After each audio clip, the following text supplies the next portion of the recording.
The afternoon of April 15th, 1945, changed everything. British soldiers of the 63rd Anti-Tank Regiment rolled through the gates of Bergen-Belsen concentration camp in northern Germany. And what they found defied human comprehension. 60,000 starving, disease-ridden prisoners. 10,000 unburied corpses scattered across the grounds like discarded refuse. The stench of death hung so thick in the air that hardened combat veterans vomited at the sight.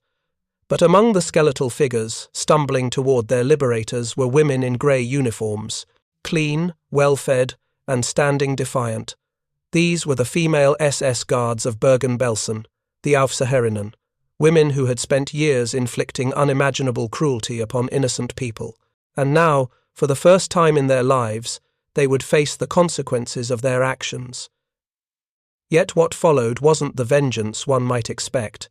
It was something far more complicated, something that revealed both the brutality these women had committed and the British commitment to law even in the face of evil. This is the documented story of what happened when perpetrators became prisoners. If you're enjoying this deep dive into the story, hit the subscribe button and let us know in the comments from where in the world you are watching from today. To understand what occurred at Bergen-Belsen in those final days of the war, we must first understand who these women were. The SS Aufseherinnen were not soldiers. They held no official military rank. In Nazi ideology, women existed to bear children and maintain households for the master race. Yet, by 1942, as Germany's war machine consumed every available man, Heinrich Himmler created a new role. Female concentration camp guards. Approximately 3,500 women served in this capacity between 1938 and 1945. They came from all walks of German life. Some were nurses, others worked in factories or as secretaries. Many had been members of the League of German Girls, the female branch of the Hitler Youth, where they absorbed National Socialist ideology from childhood. Initially, women volunteered. Advertisements appeared in German newspapers seeking those willing to show their love for the Reich. The work was described as simple supervision, nothing more. But as the war dragged on and casualties mounted, volunteering gave way to conscription. Labour offices began assigning women to concentration camp duty, whether they wished it or not. Training took place primarily at Ravensbrück, the largest women's concentration camp in Germany. New recruits spent anywhere from 1 week to 6 weeks learning their duties. They signed declarations of confidentiality and loyalty oaths to Hitler. They received grey uniforms, side caps, and in some cases, pistols and whips. They were taught that the prisoners under their control were subhuman enemies of the Reich who deserved no mercy, and many took that lesson to heart with horrifying enthusiasm. Bergen-Belsen had been operating since 1940 as a prisoner of war camp. But in April 1943, the SS requisitioned part of it to create a so-called exchange camp for Jews who might be traded for German nationals held abroad. Few such exchanges ever occurred. Instead, Bergen-Belsen became a dumping ground for prisoners evacuated from camps in the east as Soviet forces advanced. By January 1945, the population exploded. Transports arrived from Auschwitz, Ravensbrück, and dozens of smaller camps. Women, children, and men who had survived death marches in freezing winter weather now found themselves crammed into barracks designed to hold a fraction of their numbers. Food rations, already meagre, became almost non-existent. Disease spread like wildfire. Typhus, tuberculosis, and dysentery killed hundreds daily. Through it all, the female SS guards maintained their routines.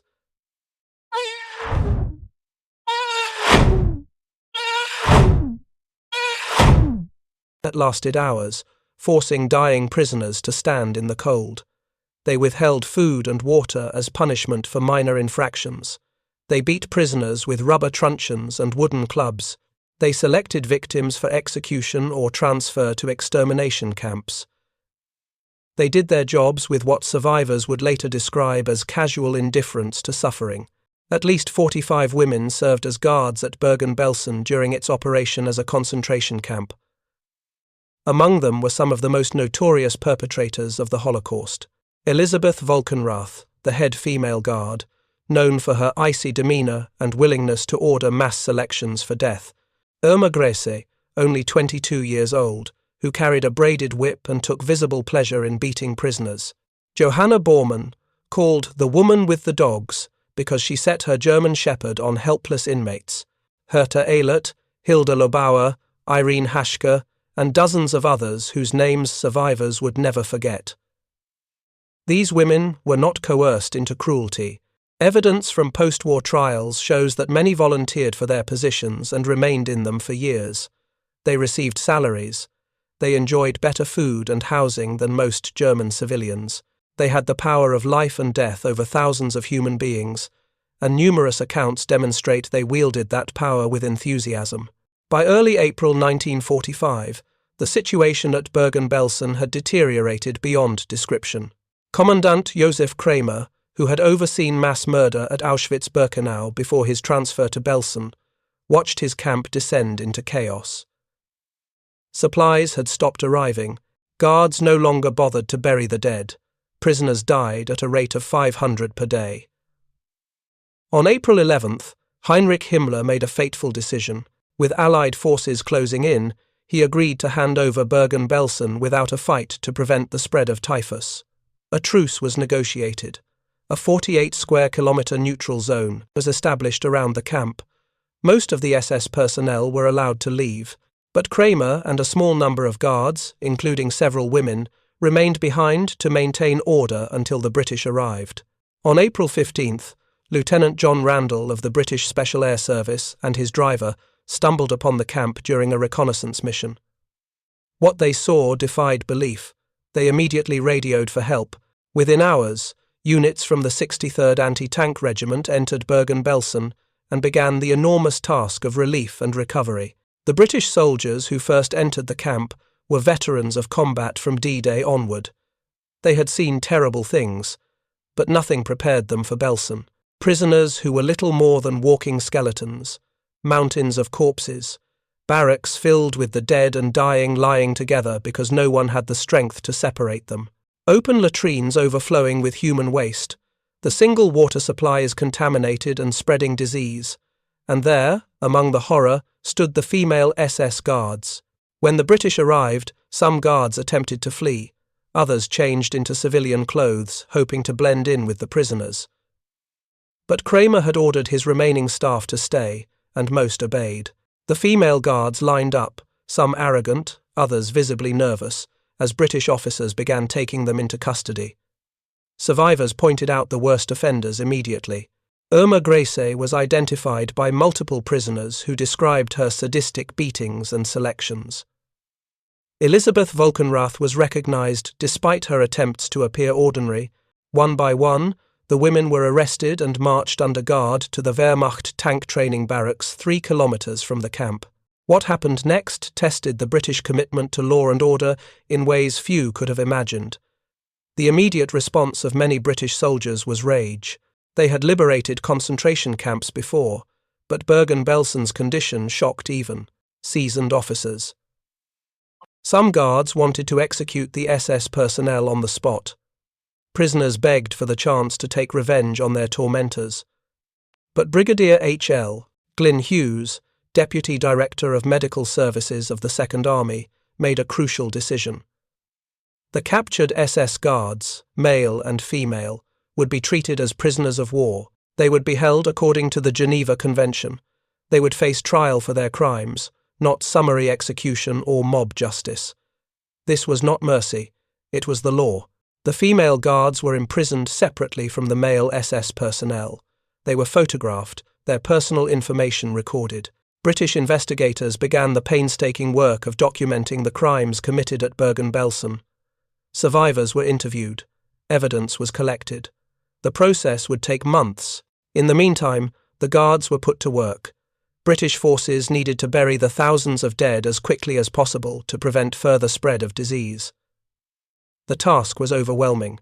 At first, Hungarian troops who had been guarding the camp's exterior were ordered to collect corpses, but their numbers weren't sufficient. Soon, the captured SS personnel, including the women, were marched out to the burial sites. Photographs and film footage from this period show the female guards in their grey uniforms, some still wearing their side caps, walking past the cameras under British supervision. They were ordered to help load bodies onto trucks and into mass graves. Survivors watched from behind the wire, seeing their former tormentors now forced to confront the results of their actions. Some guards broke down. Others maintained stony expressions. A few appeared defiant, even as they handled the corpses of those they had helped murder. For 2 weeks, the work continued. Between April 18th and April 28th, approximately 10,000 bodies were buried. British soldiers operated bulldozers to push the mountains of dead into hastily dug mass, no graves. The SS guards worked alongside them, no longer the masters of life and death, but prisoners themselves facing the undeniable evidence of their crimes. Yet throughout this period, the British maintained strict discipline. The guards were given food and water. They slept in guarded barracks. They were not beaten or tortured. Some British soldiers found this difficult to accept. Why should these women who had inflicted such suffering receive any consideration at all? The answer lay in British military law and the determination to prove that justice, not vengeance, would prevail. The immediate crisis at Bergen-Belsen required every available resource. While the captured guards worked on burial details, British medical personnel fought desperately to save the surviving prisoners. Emergency field hospitals were established. Food supplies were brought in, but feeding the starved proved dangerously complex. Many prisoners died from refeeding syndrome when their shrunken digestive systems couldn't handle normal rations. Special nutritional mixtures had to be developed. Intravenous feeding was attempted but often rejected by prisoners who had seen SS doctors use injections to murder their fellow inmates. Despite heroic efforts, approximately 14,000 prisoners died in the weeks following liberation. Their bodies joined those already buried in the mass graves. The British medical staff, overwhelmed and heartbroken, did everything within their power. But years of starvation, disease and brutality had inflicted damage that no amount of care could reverse. Through it all, the investigation of war crimes continued. British legal teams interviewed hundreds of survivors. The testimonies they collected painted a damning picture of life under the female guards. Prisoner after prisoner identified specific women who had beaten them, starved them, or selected them for death. The evidence was overwhelming and specific. Names, dates, detailed descriptions of individual acts of cruelty. Irma Grese was named repeatedly. Survivors described how she walked through the barracks with her plated whip, selecting the most attractive young women for special abuse, how she beat prisoners on their breasts until they bled, how she seemed to take pleasure in inflicting pain. One survivor testified that Grese killed at least 30 people per day during her time at Auschwitz-Birkenau. Elisabeth Volkenrath was identified as the senior female overseer, who organized the brutal work details and approved selections for the gas chambers at Auschwitz before her transfer to Bergen-Belsen.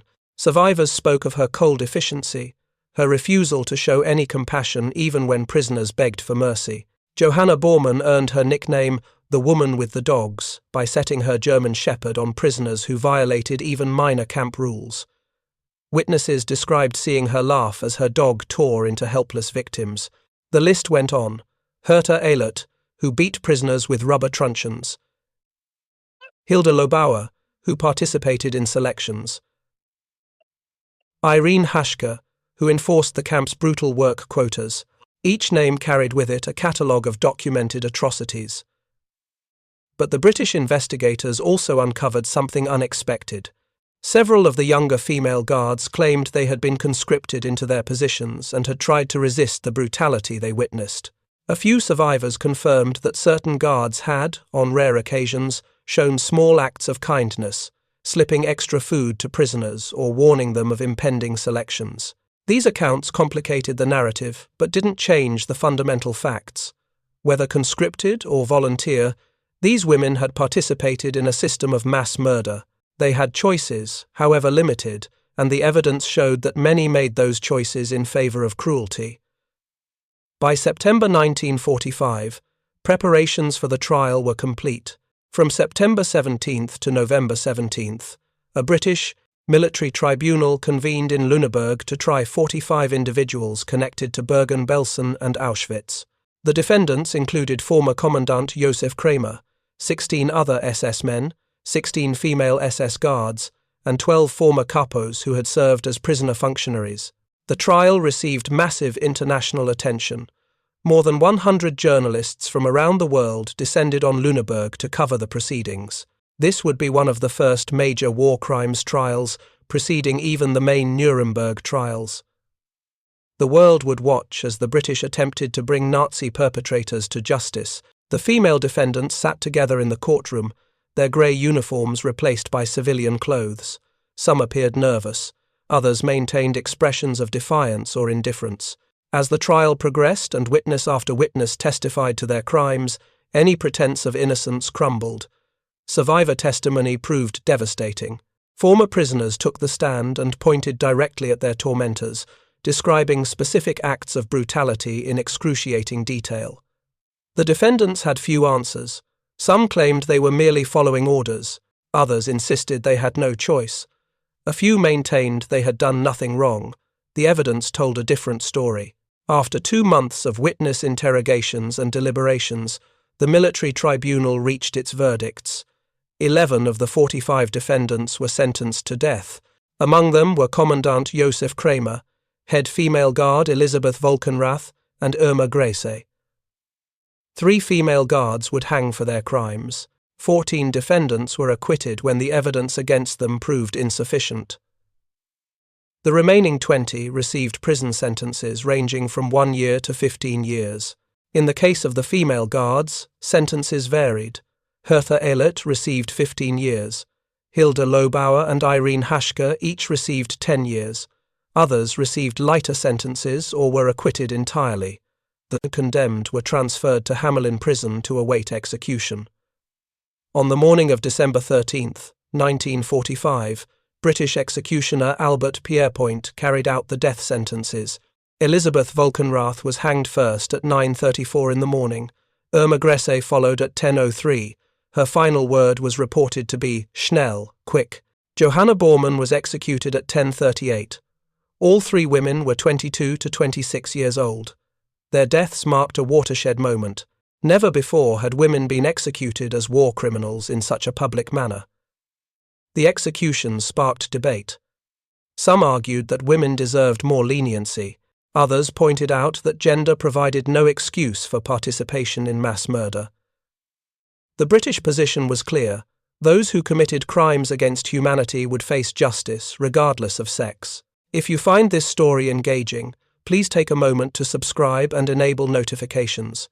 It helps us continue producing in-depth content like this. The treatment of the female guards throughout their captivity revealed important principles about justice and the rule of law. From the moment of their arrest through their trial and execution, the British maintained strict adherence to legal procedure. The guards were fed, housed, and protected from mob violence. They received legal representation. They had the opportunity to present their defense.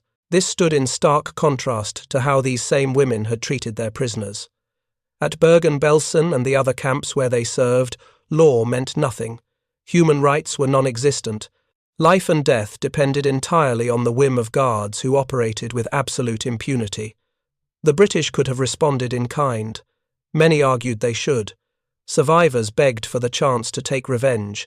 Some British soldiers wanted summary executions. The horror of what had been done seemed to demand immediate retribution, but the decision was made to follow the law, not because the perpetrators deserved it, but because justice demanded it. This principle extended to every aspect of the guards' treatment. When they worked burial details, they received the same food rations as other prisoners of war. They slept in barracks that, while guarded, provided basic shelter. They were not subjected to the beatings, starvation, or torture they had inflicted on others. Some found this incomprehensible.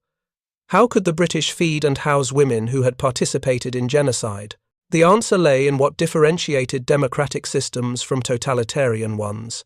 The British believed that maintaining moral authority required adhering to standards even when dealing with those who had abandoned all standards themselves. The executions at Hamelin Prison in December 1945 did not end the story of the female concentration camp guards. Those who received prison sentences faced years of incarceration, though many would serve far less time than originally mandated. Appeals and clemency petitions resulted in substantial reductions for most. Some were released within a few years of their convictions. The acquitted guards walked free, returning to a Germany that had been utterly transformed. The Third Reich they had served lay in ruins. Cities were reduced to rubble. Millions were dead. The country was divided and occupied by foreign powers, and the full scope of the Holocaust was becoming known to the world through newsreels, photographs, and testimony from trials like the one at Lüneburg. For the female guards who returned to civilian life, reintegration proved complex. Some changed their names and tried to disappear into the chaos of post-war Germany. Others maintained contact with fellow former guards, forming networks of mutual support and shared denial. A few emigrated to other countries, omitting their wartime service from immigration applications. But the past had a way of catching up. In subsequent years, additional trials took place as more evidence emerged and more perpetrators were identified. Denazification courts, established by Allied directive, processed thousands of cases involving former Gestapo, SS, and concentration camp personnel. Between 1947 and 1949, proceedings were initiated against at least 46 former members of the Bergen-Belsen staff who had not been tried at Lüneburg. The results were mixed. Some received prison sentences, though most had already spent years in Allied internment camps, and judges ruled that time as already served. Others paid fines. Still others were acquitted for lack of evidence or on technicalities.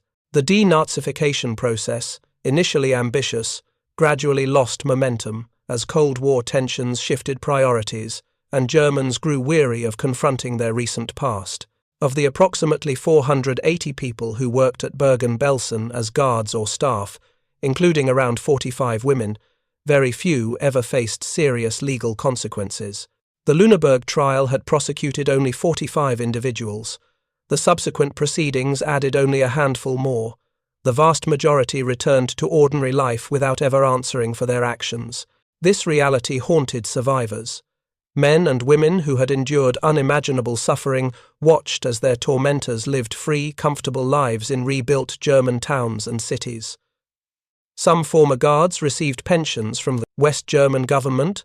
Their service to the SS counted as government employment. A few had the audacity to claim compensation as alleged prisoners of war for time spent in Allied custody. The injustice was profound and lasting. Yet the trial at Lüneburg and the execution of the 3 female guards established crucial precedents. For the first time in history, women were held equally accountable for war crimes and crimes against humanity. The defense that they were merely following orders was rejected. The claim that they had no choice was examined and, in most cases, disproven. The argument that women were naturally more gentle or less culpable than men was demolished by the overwhelming evidence of their cruelty. The testimonies collected during the investigation became part of the historical record. Survivors who found the courage to describe what they had endured ensured that the truth could not be denied or forgotten. Their words, preserved in trial transcripts and archives, continue to educate new generations about the nature of totalitarianism and the capacity for evil that exists in ordinary people when given absolute power over others. The photographs taken at Bergen-Belsen in April 1945 had a similar impact. Images of the female guards, well-fed and clean, standing among mountains of corpses shocked the world. These were not monsters in appearance. They were young women, some strikingly attractive, who looked like they could be anyone's sister or daughter. That ordinariness made their crimes all the more disturbing and all the more important to document. The concept Hannah Arendt would later call the banality of evil found its embodiment in these women. They were not ideological fanatics or sadistic psychopaths, though some certainly displayed those traits. Many were simply ordinary people who accepted their roles in an evil system and carried out their duties with varying degrees of enthusiasm and cruelty. The British treatment of the captured guards also left an important legacy. By maintaining adherence to law and due process, even in the face of overwhelming horror, the British demonstrated that justice need not descend to the level of those it judges. The decision to feed, house, and fairly try the perpetrators rather than execute them immediately established standards that would influence subsequent war crimes tribunals.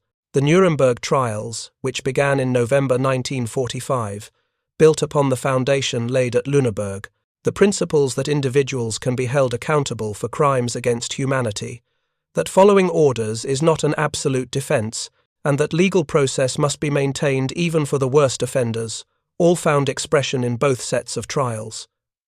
The legacy extended into subsequent decades. When German courts finally began prosecuting Nazi crimes in the 1960s and 70s, they drew upon the evidence and testimony collected immediately after the war. Survivors who had testified at Lüneburg were called upon again to identify perpetrators and describe their crimes. The meticulous documentation performed by British investigators in 1945 proved invaluable. Some female guards who escaped justice initially were eventually brought to trial. In 1996, Louise Dance, who had worked at several camps in Poland and received amnesty years earlier, faced new charges. They were ultimately dropped due to insufficient evidence and her advanced age.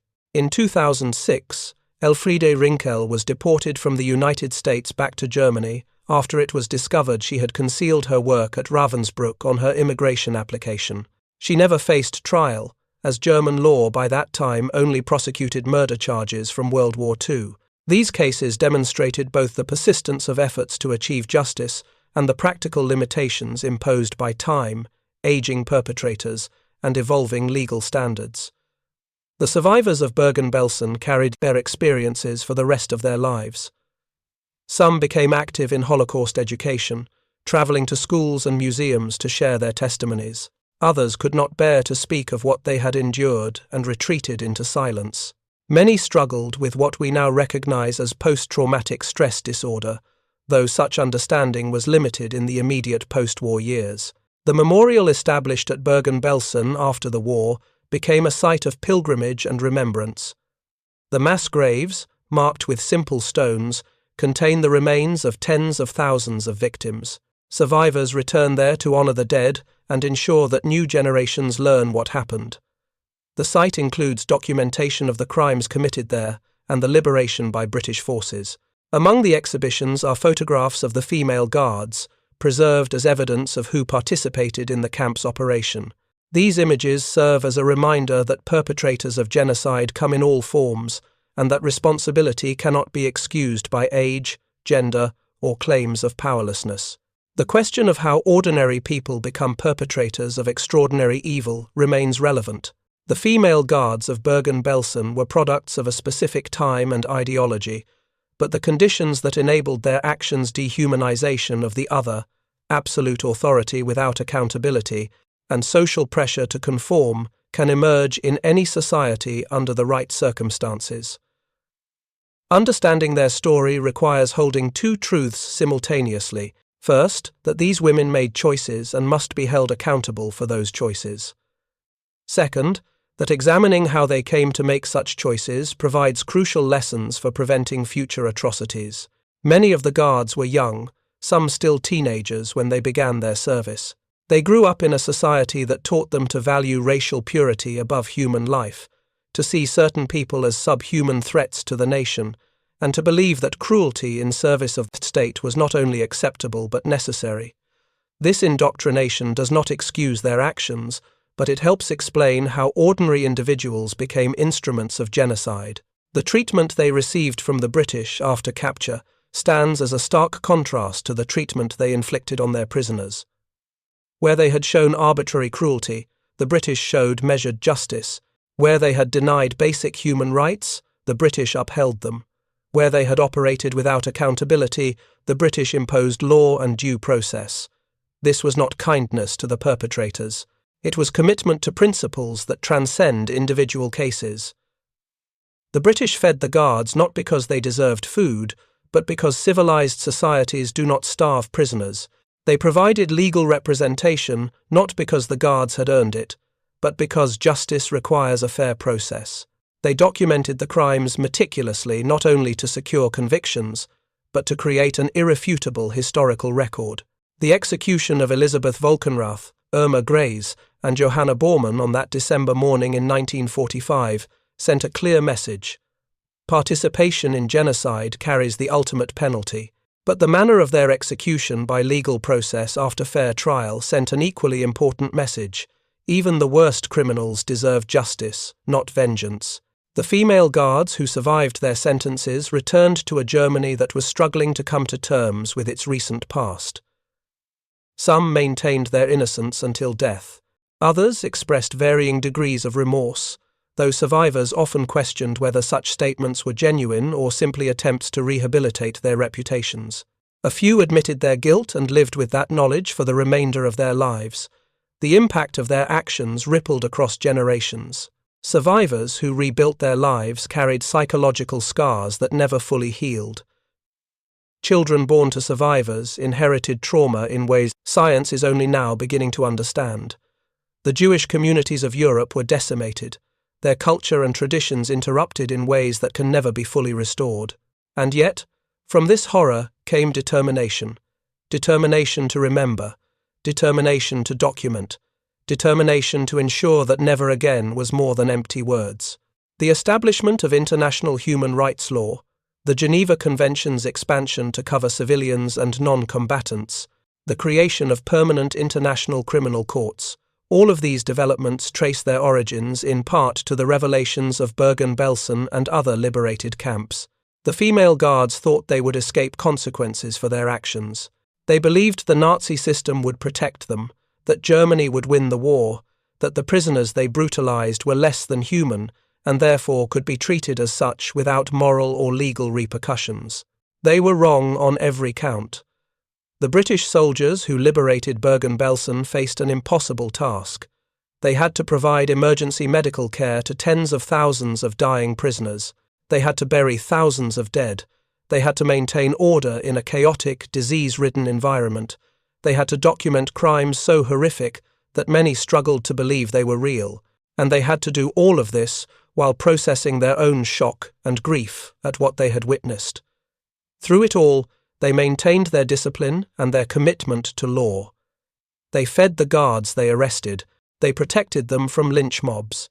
They built cases based on evidence and testimony rather than emotion. They created a record that would withstand scrutiny not just in the immediate post-war period but for decades to come. This was not easy. Many soldiers questioned why they should show any consideration to women who had participated in mass murder. The temptation for summary justice must have been overwhelming, but orders came from above. These prisoners would be treated according to military law and the Geneva Convention. Justice, not vengeance, would prevail. That decision proved wise. The trial at Lüneburg established legitimacy precisely because it followed proper legal procedures. Had the guards been summarily executed, critics could have claimed the proceedings were nothing more than victor's justice. By maintaining standards even for the worst offenders, the British ensured that the verdicts could not be dismissed as mere revenge.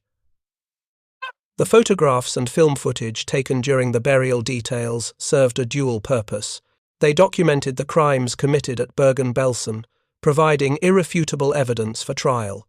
But they also showed the guards confronting the results of their actions, standing among the corpses of those they had helped murder.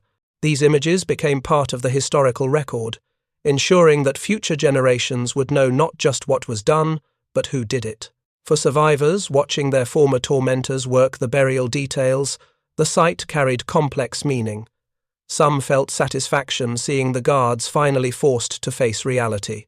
Others felt it was far too little, far too late. The dead being buried were mothers, fathers, sisters, brothers, children, human beings with names and lives, who had been reduced to numbers and then to corpses through systematic cruelty. No amount of burial detail work could restore those lives or erase those crimes. As the years passed and survivors aged, the urgency of testimony increased. Each year brought fewer living witnesses who could speak from direct experience about what had occurred.